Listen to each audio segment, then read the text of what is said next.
Unajua ile mikeka ya makata tuwasukie ndani. Bwana Yesu asifiwe. Amen. Naye Yabezi alikuwa mwenye heshima kuliko nduguze, na mamaye akamwita jina lake Yabezi, akisema ni kwa sababu nalimzaa kwa huzuni. Huyo Yabezi akamlingana Mungu wa Israeli, akisema na kwamba ungenibarikia kweli kweli na kunizidishia ozi yangu, na mkono wako ungekuwa pamoja nami, nawe ungenilinda na uovu, ili usiwe kwa huzuni yangu. Naye Mungu akamjibu hayo aliyoyaomba. Bwana Yesu asifiwe. Bwana Yesu asifiwe. Inawezekana mahali ulipoketi, labda mahali ulipozaliwa, umepitia kipindi kigumu. Kwa muda wako wote uliozaliwa unapitia maisha magumu. Hakuna raha ambayo umepitia, hakuna ufanisi umeuona. Yani unapitia mateso kila mara, labda unapitia mateso kila mara, na kumbe kuna yeye mtu mahali ambaye amesababisha mateso kama yako. Ikafika wakati Yabezi akachoka na ule shida alizokuwa anapitia.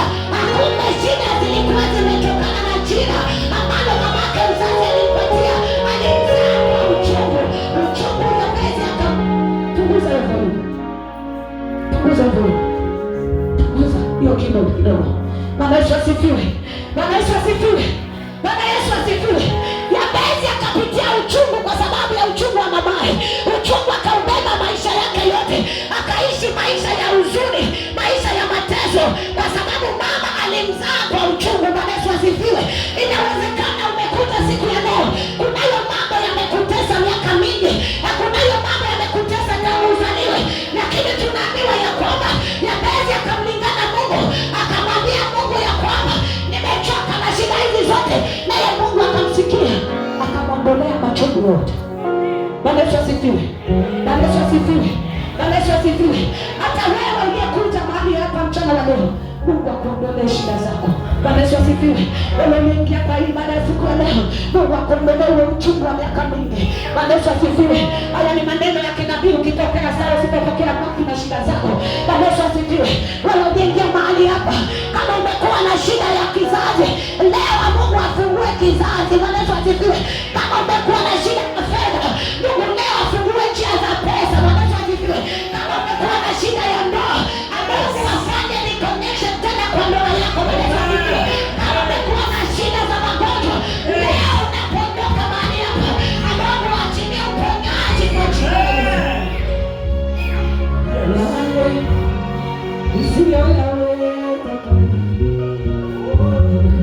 Bwana Yesu asifiwe. Bwana Yesu asifiwe. Bwana Yesu asifiwe. Simama tu kwa muda kidogo, alafu unaketi. Bwana Yesu asifiwe. Bwana Yesu asifiwe. Bwana Yesu asifiwe. Siku ni leo tu. Yabezi aliteseka miaka mingi, lakini alipokuja kugundua ya kwamba kumbe ni jina tu linampatia shida, akamwambia Mungu, nimechoka na imetosha. Naye Mungu akasikia kilio cha Yabezi, naye Mungu akaondoa mateso yote, kwa sababu inawezekana umezaliwa na nyota nzuri nyumbani. Tunaambiwa ya kwamba Yabezi alikuwa mwenye heshima kushinda ndugu zake. Labda umezaliwa na nyota nzuri, lakini nyota yako haijawahi kung'aa tangu uzaliwe. Haijawahi kung'aa. Hiyo nyota haijawahi onekana. Huo ufanisi haijawahi onekana. Mchana wa leo ukiondoka mahali hapa, ninakutabiria nenda ung'ae. Mchana wa leo ukiondoka mahali hapa,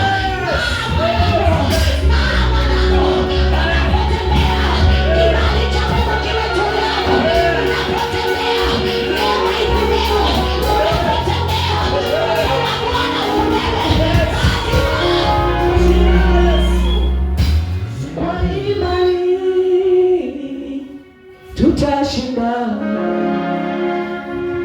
kwa imani, tutashinda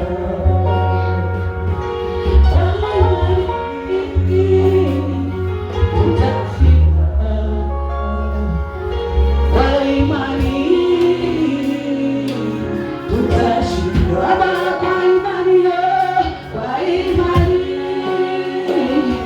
tutashinda. Why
God.